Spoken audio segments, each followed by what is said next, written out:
Podle čeho se rozhoduješ, že vezmeš roli? Nebo nevezmeš roli? No, tak prachy samozřejmě. No. Jakou máš dneska cenu? Na kolik se ceníš? To záleží na tom, na kolik se cení český film. Jo. Kdybych dostal nabídku do českého filmu, který má prostě těžké podmínky ke vzniku, no zrovna dneska jsme to řešili, prostě.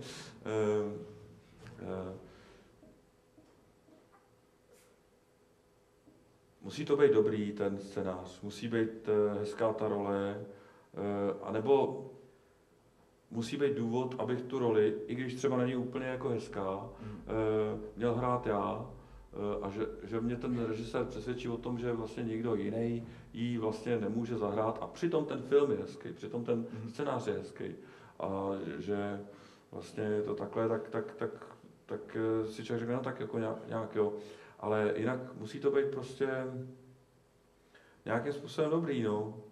To bychom se tady bavili hodiny na to téma, co je dobrý a co ne. Podmínky si vyjednáváš sám nebo na to máš lidi? Sám. A není to nepříjemný odmítat třeba kamarádům nabídku? Dělá ti to problém nebo ne? Nedělá. Ne. Ale přemýšlím, kterému kamarádovi jsem kdy co odmítnul.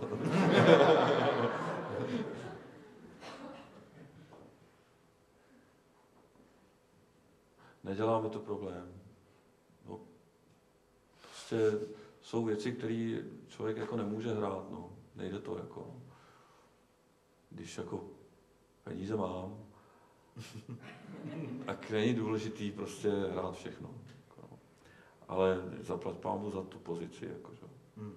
Litoval jsi někdy zpětně, že jsi nějakou roli nevzal?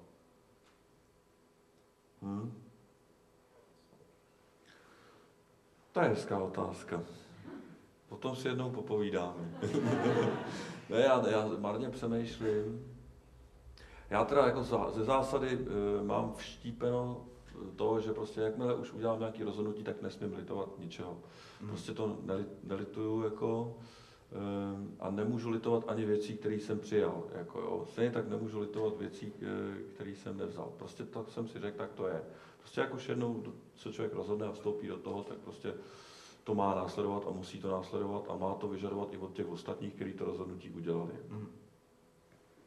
Takže se kolikrát člověk strašně trápí, než se dotrápí nějakého konce někdy, ale někdy zase prostě se to třeba rozsvítí a řekne si, ježišmarja, a já to nechtěl dělat. Jo, tak toto, ale to že... se ti stalo? Že by, no, to se mi stalo. Čeho? Já jsem nechtěl dělat to, teďka to Nestydu, jak jsme točili, tak to jsem odmítnul vlastně dokonce na začátku. Jako. A pak jsem byl rád, že jsem to dělal. Jako. Ale nemám nic, na co bych si konkrétně vzpomněl, že by mi bylo líto, že jsem to odmítnul.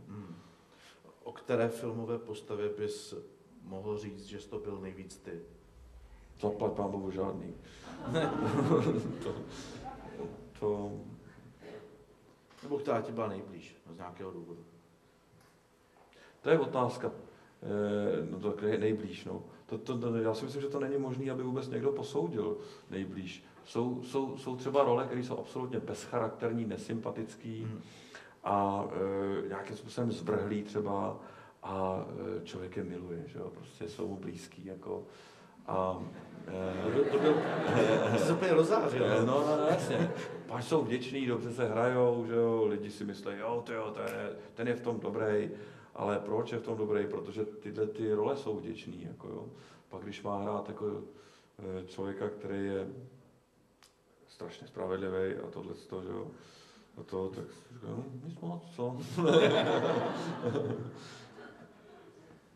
Takže já ty role, já prostě snažím se mít rád všechny, snažím se pochopit ty postavy, pochopit ty lidi, co to je. Snažím se jako vždycky říkat, tak co bys dělal, kdybys tam byl v té situaci, v jaký je on. A nebo ona, pokud je to ženská role, že jo. Ale jako... A to jsi nehrál nikdy, ale? No. A... Jo? No ne, ale tak v těch improvizovaných představeních, ježišmarja, jsme hráli i zvířata. Ale jako člověk se jako nejvíc snaží tak jako říkat, tak jak bych v té situaci jednal, jako co by to tak bylo, což je hrozně hezký bádání, pátrání takový. Tak no. Taková první výrazná role, kdy já jsem tě zaznamenal jako filmového herce, když předtím jsem tě znal ze sklepa, byla role ve filmu Saši Gedeona Návrat idiota.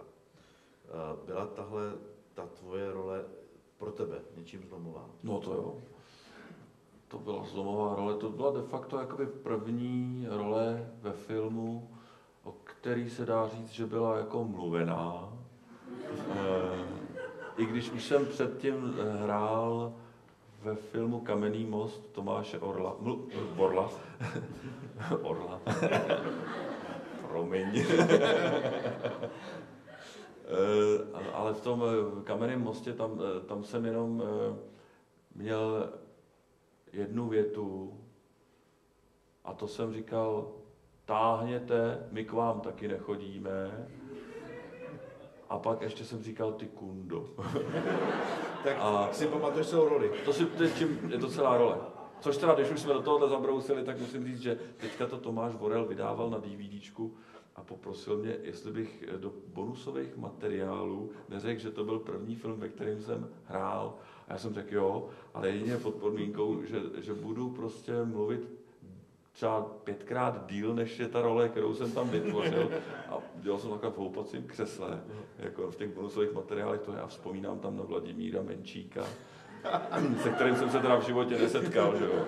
A jako to jsme si vymazali, jako ten bonusový materiál. No dobře, ale zpátky teda k tomu, co se ptáš, ta role byla jakoby skvělá v tom, že tam jsem poznal Pavla Lišku, Táňu Vilhelmovou, Aňu Geislerovou a poznal jsem tam, co to je kontinuální filmový natáčení a bylo to strhující jako to natáčení a myslím, že to svým způsobem zůstane ojedinělý, ale já o tom ani nejsem schopen nic jako říct. No. Ten Saša Gedeon napsal nádherný scénář, ten scénář je hrozně semknutý a dobrý a hrozně drží jako ten Návrat idiota, nevím, jaký na to máte názor, ale já si to myslím, že jsem se na to teďka nedávno díval. Asi před 2 měsíci jsem si to pustil. Od té doby jsem to neviděl, od těch, já nevím, 10, 12 let, nebo kolik to je. A to ono. A tak to bylo takový první větší, co jsem to... Míváš někdy obavy, že roli nezvládneš? Vždycky. Vždycky? No. A jak to překonáváš? No to tím, že se to učím, no. Jako, prostě... Vždycky máš pocit, že jsi to vždycky zvládnul? No. Vždycky, když to vidím, tak si říkám, tohle se dalo udělat líp, tohle se dalo udělat líp, tohle se dalo udělat líp, ale zároveň vím, že se to nedalo udělat líp. Jo. Prostě člověk to dělá nejlíp, jak v danou chvíli je schopen to udělat. Jo. Souhrnem všech těch okolností, které tam jsou. Člověk prostě v danou chvíli odevzdá to nejlepší, co je.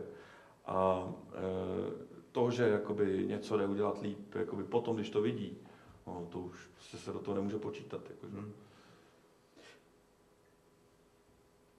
Nechtěl jsi něco říct ještě? Možná jo, ale to je...